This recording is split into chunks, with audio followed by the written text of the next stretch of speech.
Thanks for joining us, everybody. This is Trading Card Therapy, episode number 14. I'm the doctor, Leighton Sheldon, your host. Thanks for tuning in today. So I thought today we would start off with a topic, whether it be you're a collector, you're a dealer, you're an investor, you're someone who's just a flipper, you're going to need to understand how to buy and assess ungraded card collections, more specifically vintage in this case, but certainly the same theory goes for modern as well. Just obviously the grades will largely be a little bit higher grade because modern cards generally are a little bit nicer shape.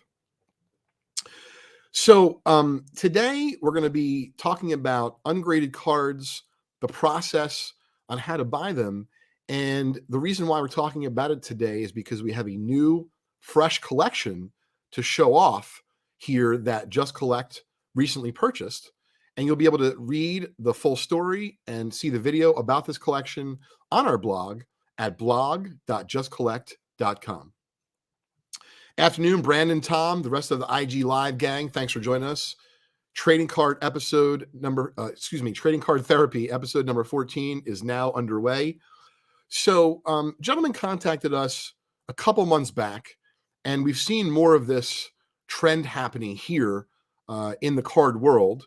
Is someone's contacting you with ungraded cards? They've heard about big prices, and of course, they hope that their Hank Aaron rookie, that their Jackie Robinson, that their Mickey Mantle, whatever the case may be, is not only going to be high grade, but it's going to be, a low population and or going to sell for big money at auction.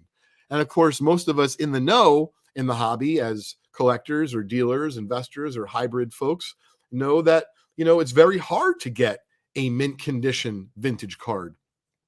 So it's even more paramount to be able to assess them properly, and taking that grade and then figuring out from there what it's worth in the secondary market. So gentlemen contacted us a couple months ago with a Hank Aaron rookie, and I'm going to count here, 1, 2, 3, 4, 5 other ungraded cards. And we're going to show you just a peek of those in a minute, so stay patient. He contacted us not only with what he had, but also the images. And so upon receiving the information through our website, we were able to ask a few more questions and then discern from there what the gentleman actually had on hand, what we thought it might be worth, and ultimately what we might pay for it. And so the reason why we bring it up today is because we're very happy to say that we not only bought the first portion of that person's collection, but we just bought the second portion of that individual's collection. And I wanted to take you on our journey about how we did it and how we went about it, even though everything is ungraded. We had a little bump in the beginning, and I wanted to tell you about the process. So first off, of course, if it's not obvious to those who are listening or watching, it's a lot easier to buy a graded card by PSA, SGC, Beckett, so on and so forth. And the reason being is at least a third party has determined what they believe the grade to be, and then you can take that grade and try to figure out what it's worth in the secondary market using tools such as, for example, vintagecardprices.com, Card Ladder, PSAcard.com has a nice free database of auction prices. PWCC, I believe, has free auction prices on their website. So there's a lot of places to go and find data, some paid, some not, for cards being sold and exchanged in the secondary market. So the most important thing when you're being contacted or you've stumbled across, for that matter, an ungraded vintage card collection is determine what is there. So in this case, we determined that with only a handful of cards, it would be easy enough for us to get those photographs, provide estimates of not only the grade, but what we think they would be worth in the open market. And so you're going to notice right here, as I pull it up, that there's only one card that is graded. Well, check out this beauty. It's a 1954 Topps Hank Aaron PSA 5.5. Dead, nut centered left to right. A little bit OC top to bottom, but boy, does it have great eye appeal. So I'm going to tell you the story about this Hank Aaron card that came to us ungraded and how we handled it, along with the rest of the ungraded cards. So, gentleman sends in the Hank Aaron in like the world's biggest screw down holder that I've ever seen. Like, I actually thought at first it was laminated, it was so big. And I understand he was trying to protect it, but it was in such a big holder, and the way the card looked to me, I was a little bit nervous that PSA would not grade it. PSA has on their website at psacard.com all of their grades 1 to 10 and the explanations behind those grades. But then you see there's some other reasons why PSA may not grade a card. And one of them is, and I'm probably butchering the verbiage that PSA has, but if the card is in a screw down and develops some sort of either glazing and or flattening of the card, and it's basically distorted the card in some way, shape, or form, PSA may not grade the card. Well, if PSA doesn't grade the card, although there are other grading companies, it could be a big problem for the value of that card in the secondary market. So when we receive this collection of only a handful of cards, I'm going to show off these other ones right now. All the other cards were in reasonable holders, not in card savers, but reasonable holders. So as you can see, there's a 48 Stan Musial. There is a Koufax rookie. There is a 54 Topps Ernie Banks rookie, which has been pretty hot, but as you can see, it's a little OC top to bottom. 57 Topps Clemente, which is pretty nice, but it's got some surface issues. And a 55 Bowman Mantle. And by the way, shout out to Vintage Breaks and the epic 1955 Bowman Mickey Mantle pulled in the pack herd around the world. You could check out that video and more on our YouTube channel at youtube.com/vintagebreaks. So all of those cards were in the first batch that this gentleman sent us, along with the Hank Aaron. But the Hank Aaron was, as I mentioned, in a gigantic screw-down holder. So we had to figure out what to do with the card. So in order to mitigate risk, we didn't know if this individual will go for it. We explained to him that we think the card is going to grade such and such. However, we're a little bit concerned because you have it in the world's biggest screw-down holder. And we explained to him why. We showed him the verbiage on PSA's site, and all of a sudden he became very nervous. And I said, well, hey, I have a possible solution for you. What if I decide to pay for the grading? The only way that you'll be responsible for the grading costs is if we don't work out a deal for your collection. And if we don't, you'll feel no obligation to sell the cards to us. You'll simply just have to cover the cost of the grading for the Hank Aaron. I said, but by doing this, we're going to ensure what the grade will be, and we're going to ensure that the card will be accurately graded in the sense that I could put a grade on it, but if PSA doesn't grade it and find something wrong with it for some reason or another because it was in the screw down holder, well, then an authentic holder is worth a lot less, of course, than a PSA 5.5. So we had a deal in principle for the other cards. We're going to talk about those in a minute. And we decided to collaboratively send off the Hank Aaron to PSA for grading to figure out precisely what it could grade. Now, I thought I had a chance at a 5 or a 5+, but wasn't sure because of the screw down. And so pleasantly happy to get the card back and have it in a PSA 5.5. And as you can see, great eye appeal for the card. So getting back to the collection at hand, we have the rest of the cards were ungraded. And so putting aside the Hank Aaron, which we've now determined exactly what the grade is, we have the rest of the cards, which we now take our few decades of experience, we apply a grade to it, we put together a Microsoft Excel spreadsheet, we take that grade, we figure out what we think that card graded would be worth, we make a slight adjustment for the cost of grading, and then we talk to the owner of the cards. And so for full transparency, it's not always the same, but for ungraded cards, we often will pay in the 50 to 60% range for ungraded cards. However, if the cards are a little bit of higher quality, meaning in terms of condition or of notoriety, such as a Hank Aaron rookie or a Stan Musial rookie, we will pay higher than 60%. In this case, not counting the Hank Aaron, we've agreed to pay the gentleman 65% of what we believe the value of the cards is. And so this is my tip to those who are trying to buy collections, whether it be locally at a card show, at a card shop, by running ads in their local newspaper, putting up bulletins at ShopRite and the ice cream shop, is one of the keys to our process, and I believe could be a key for you as well. Folks, of course, want to know what they're going to get paid, but something that's been really pertinent to our process for a number of years here at Just Collect is to share with people not only what their cards will grade, but what we think they're worth. And then we'll let them know what we would pay for them. Because oftentimes, if there's a disagreement in what we think cards are worth, it's very unlikely we'll be able to reach a deal to buy your cards.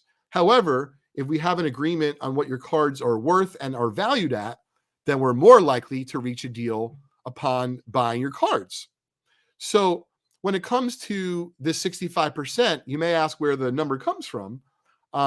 And it comes from my experience of what it takes to not only process the collection, of course, getting some of the cards graded, but also some of the selling fees like eBay and PayPal costs, or for example, consigning to a great auction house like Heritage or REA.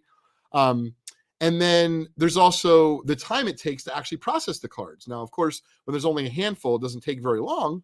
But when you're starting to buy dozens or, for that matter, maybe complete sets, it really does take a lot more time to invest in the collection. So when you think about it from the standpoint of if something's worth $100 and you're already losing 15% roughly to eBay and PayPal, and you're only going to get 85, and you're going to try to leave yourself some profit, we'll try to be in the range of 50 to 60% for most ungraded cards. We will pay a little bit higher, like in this case of not only the Hank Aaron, which is a kind of a separate card from the deal, but the rest of the ungraded cards, we'll pay upwards of 65%, sometimes a little bit more.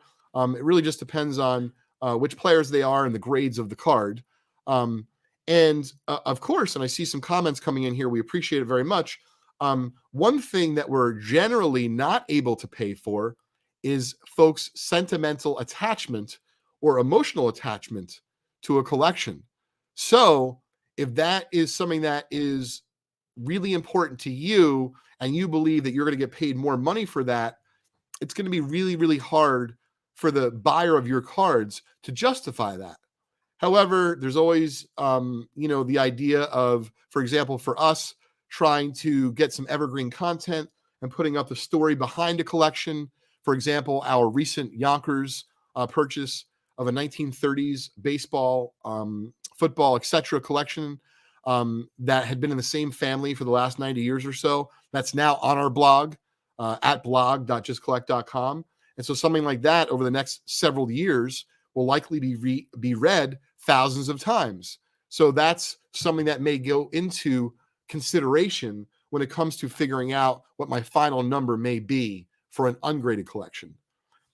So we're going to switch gears here for just a second and now take you to phase 2 of the collection, which is something that we just acquired in the last 24 hours. Now, we're not going to be able to show them off on camera like the way of the other cards, but I'm going to show off our Instagram folks a little treat of a collection, part due, as we like to say, of the installment collection here at Just Collect on Trading Card Therapy. This is the first ever reveal of the second portion. So check this out. 48-leaf DiMaggio, Warren Spahn, 48-leaf rookie, Bobby Doerr, Luke Appling, a 53 Mantle. Yes, wickedly off-centered. Who's going to argue with a 53 Mantle?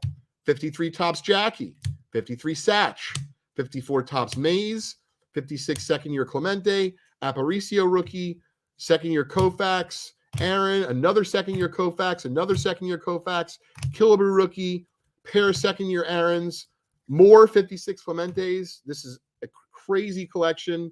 Another Aaron, 55 Topps Jackie. There's a pair. They're not the partial diamond. Another 55 Topps Jackie. As you can see, it's a fun collection to go through. 56 Jackie, Hank Aaron rookie number 2. This one's more like VG. 54 Al Kaline rookie, 56 Mays. Leslie a 55 Bowman Mays. So the way that we handled this collection, because every card was good and every card was of substantial nature in terms of value, we decided to itemize each and every card on an Excel spreadsheet. So that way, when we put the grade next to each, and then we put the value next to each, when we talk to the gentleman that owned the cards, there would be no question as to how we came up with the valuation for the collection. And one of the things that you want to do if you're buying locally from, your neighbors, from friends of friends, you're running ads in the paper, whatever the case may be, you want to make sure you have a good reputation. And so one of the ways to do that is to be as transparent as you possibly can about your process. Now, I don't take for granted that I've been doing this for so long, so it's a little bit easier for me to apply a grade to each of these ungraded cards. However, if you graded a lot of cards with PSA or SGC or Beckett or any of the other grading companies and you've got them back through the years, you're generally going to have a good ballpark about what you think something will grade. And absolutely, err on the side of caution. If you believe it's a 3 or 3.5, call it a 3. If it's something that's super expensive, though, like a Hank Aaron rookie, put yourself in that person's shoes. If you can do that, I guarantee you're going to have a high batting average when it comes to buying collections. And that's the reason why we're not able to buy only the first part of the collection that featured this gorgeous 54 Topps Hank Aaron rookie that ultimately got graded PSA 5.5.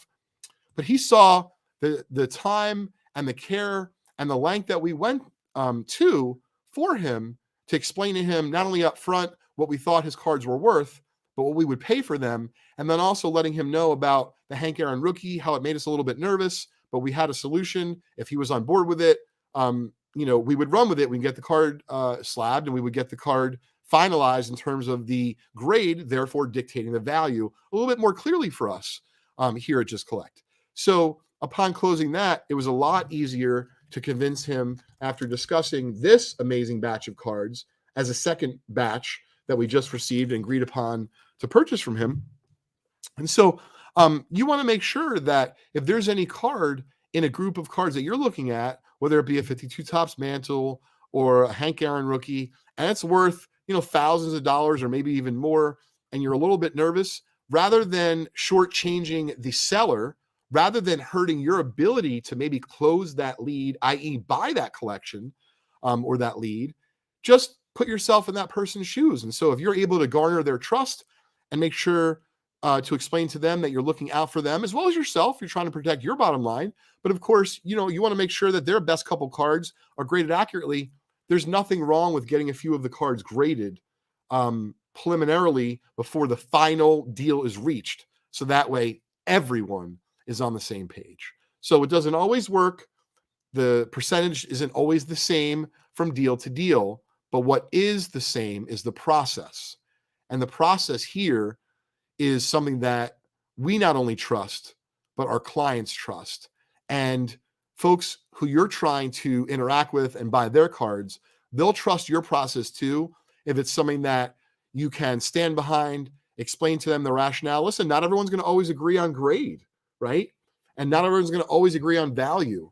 But if you do the work and you have a reason why something is a certain grade, you have a reason why you decided to choose this value on the chart versus a super high outlier value, well, then folks may not agree with you, but they'll respect you for it. And ultimately, that's going to lead to wins for you. It's going to lead to W's for you in the card collecting community, thus being able to buy fresh collections. And so that's what this particular baseball card treasure hunter likes to do. And I'm trying to share some of my tips, my tricks of the trade that have been working for me for quite some time. And I thought that this one was a great one to describe to you the process and how it went, because literally out of the dozens of cards, they were all ungraded when first presented to us, even over email, of course. And we went the extra mile to get the Hank Aaron rookie graded. Probably cost us a few extra dollars because it, graded the extra half grade. But at the end, we were happy to make a fair profit.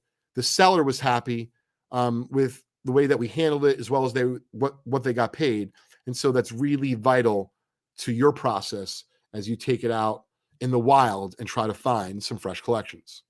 So to switch gears for just a few minutes here on Trading Card Therapy, episode number 14. If you haven't heard yet, big Netflix news in the hobby. Ken Goldin Goldin Auctions are getting their own show on Netflix produced by the same team that brought you Pawn Stars.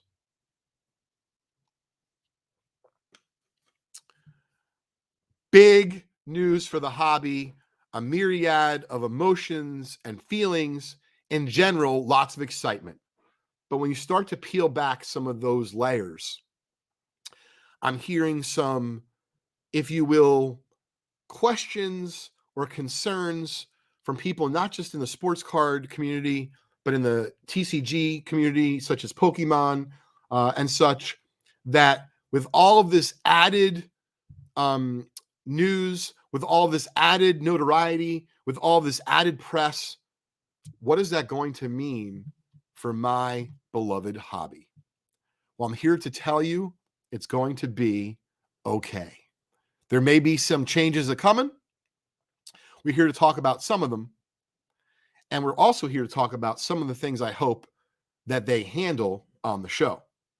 So, first and foremost, make no mistake about it. Simple math.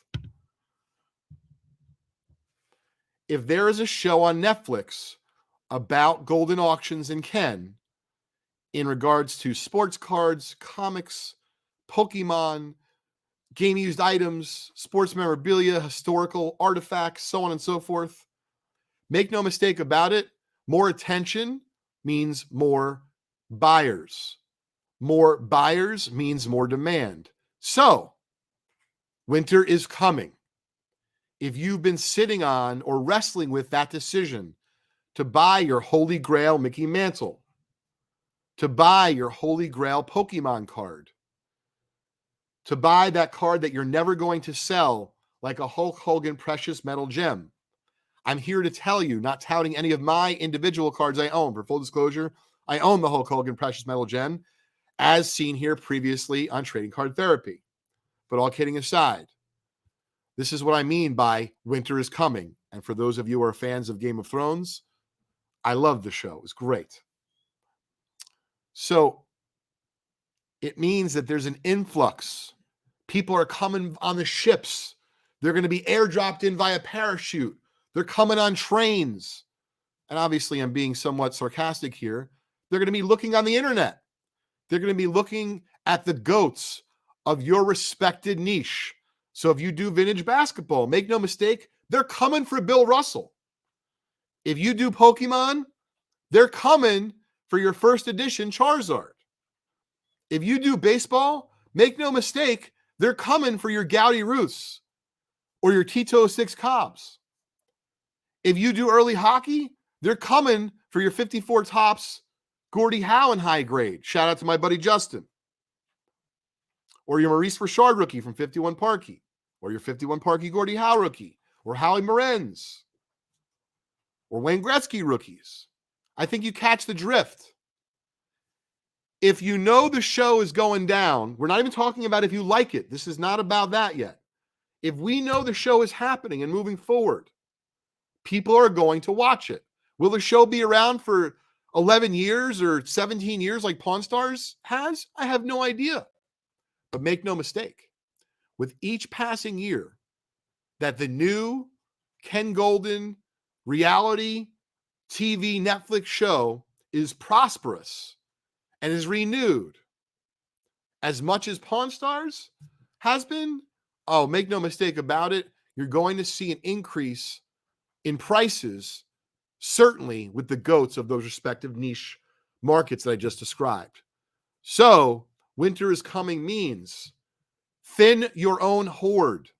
Go into your own collection. Figure out what's falling off the wagon that you don't need as part of it, as part of the mainstay or the focus or what makes you sleep well at night, whatever the case is, and sell. That might mean to sell through Probstein on eBay.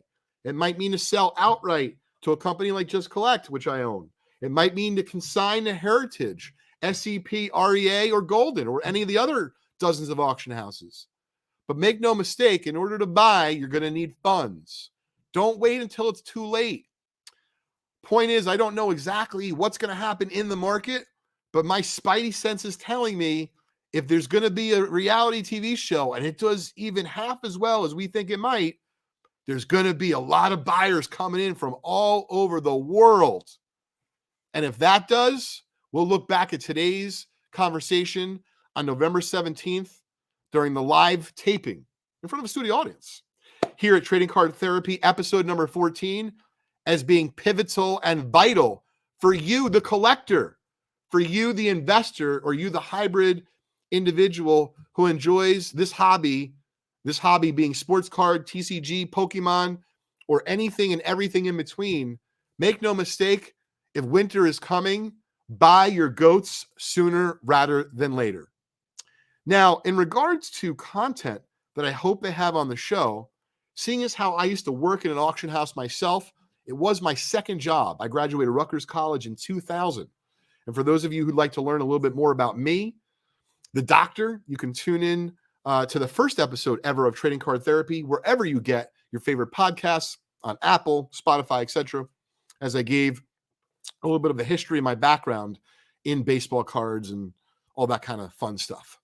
So coming from an auction house, Leland's, it was my second job out of college, and it was an amazing experience. The market was not nearly as mature as it is today, both in terms of technology, in terms of buyers, pricing, etc., so on and so forth.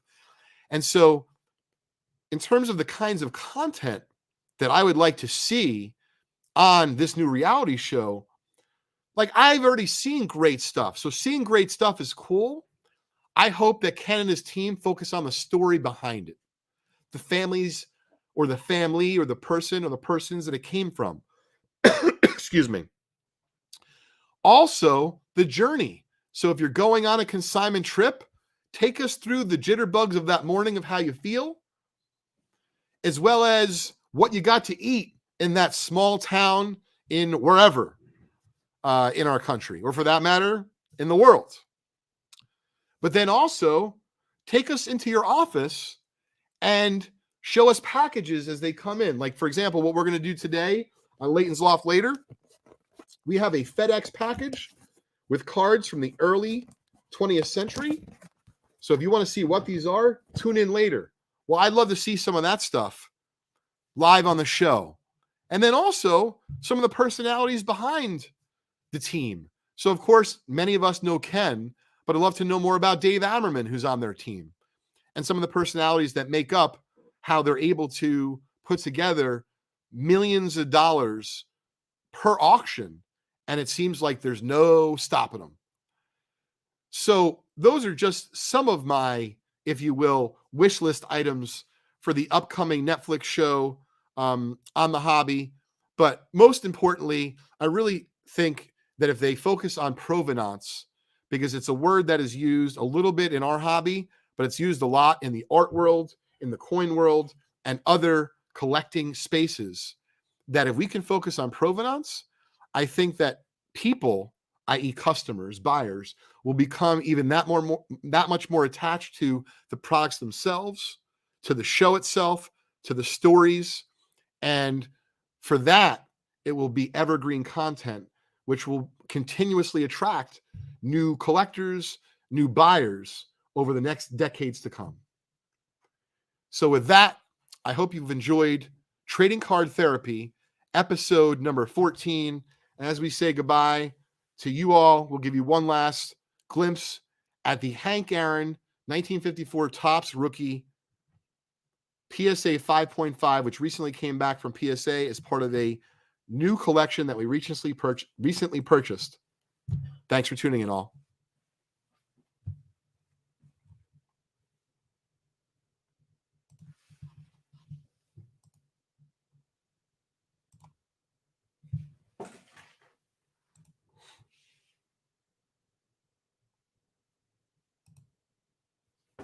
Let me have to click them.